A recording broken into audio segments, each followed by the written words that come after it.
తాకట్లో ఉన్న మీ బంగారాన్ని విడిపించి ఆ రోజు ఆన్లైన్ రేటుకి కొంటాం. Sharma gold company.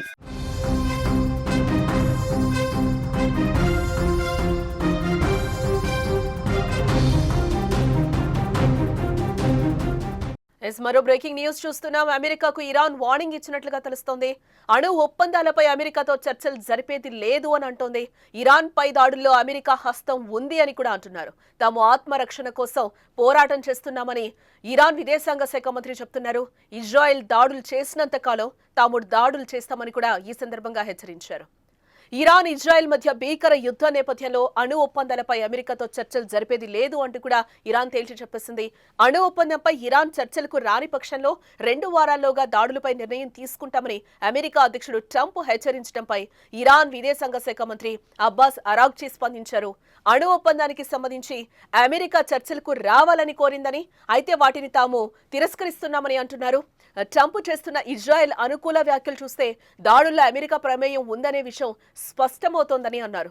ఈ ఉద్రిక్తతలను తగ్గించాలని ఇప్పటికే ప్రపంచవ్యాప్తంగా పలువురు నేతలకు పిలుపునిచ్చారని, తాము ఆత్మరక్షణ కోసం పోరాడుతున్నామని, ఇది ఆగదని అరాగ్చీ తేల్చి చెప్పారు. ట్రంప్ భయపెడితే ఇరాన్ భయపడదని, తమ ఆత్మరక్షణ కోసమే ఇరాన్తో పోరాడుతున్నామని అబ్బాస్ అన్నారు. ఇజ్రాయెల్ దాడులు కొనసాగుతున్నంత కాలం ఇరాన్ ఎవరితోనూ మాట్లాడటానికి సిద్ధంగా లేదని అంటున్నారు.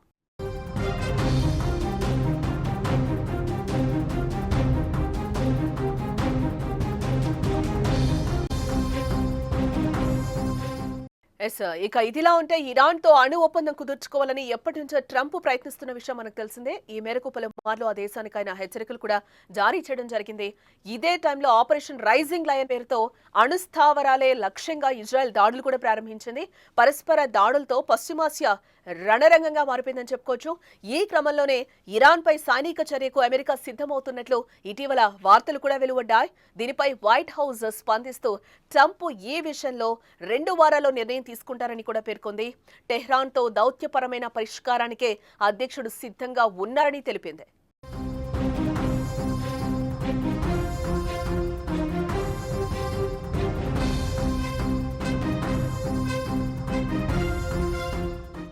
ఇదిలా ఉంటే గత 2 రోజుల నుంచి ఇజ్రాయెల్పై ఇరాన్ దాడులు తీవ్రతరం చేసింది. ఇజ్రాయెల్లోని ప్రధాన ఆసుపత్రిపై దాడి చేసింది. ఈ దాడిలో వందలాది మంది మరణించినట్లుగా కూడా సమాచారం. అయితే ఆసుపత్రి కింద ఇజ్రాయెల్ మిలిటరీ కీలక స్థావరం ఉందని, అది కూడా దాడుల్లో ధ్వంసమైనట్లుగా తెలుస్తోంది. ఇటు మరోపక్క ఇవాళ కూడా ఇజ్రాయెల్లోని మైక్రోసాఫ్ట్ ఆఫీస్ దగ్గర ఇరాన్ భారీ దాడులను చేసింది. ఈ దాడుల్లో ఇజ్రాయెల్కు భారీగా నష్టం కలిగిస్తున్నట్లుగా తెలుస్తోంది.